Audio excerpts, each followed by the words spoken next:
ভাই টেস্ট খেলা বাংলাদেশ বুঝে না, টেস্ট খেলা বাংলাদেশ ভাই পারেই না।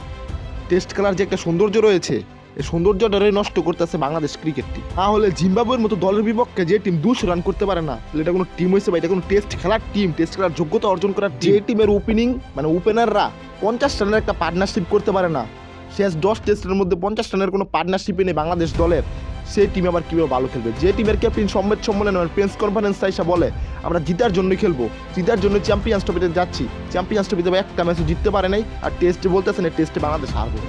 যে খেলাটা জিম্বাবু দেখাইছে, যেমন জিম্বাবুর মিচেল স্টার্ক, জাসপ্রীত বুমরা, 10 বোল্টের মতো বলাররা বল করতেছে, আর শান্তরা, মমিনুল, মুশফিকরা তাদেরকে মোকাবিলা করতেছে। ভালো কোনো টেস্ট নেশন দল সিলেট স্টেডিয়ামে ভাই 400 নিচে রান করবো না। আর আমাদের লাল সবুজের টাইগাররা বাংলাদেশ দল ভাই 200 রানও করতে পারে না, তাও জিম্বাবুয়ের মতো দলের বিপক্ষে। এই রান যদি 200 রান না করতে পারতো ইন্ডিয়া বা অস্ট্রেলিয়ার বিপক্ষে, তাহলে মানা যেত। জিম্বাবুয়ের মতো দলের বিপক্ষে 200 রানও করতে পারে না বাংলাদেশ দল।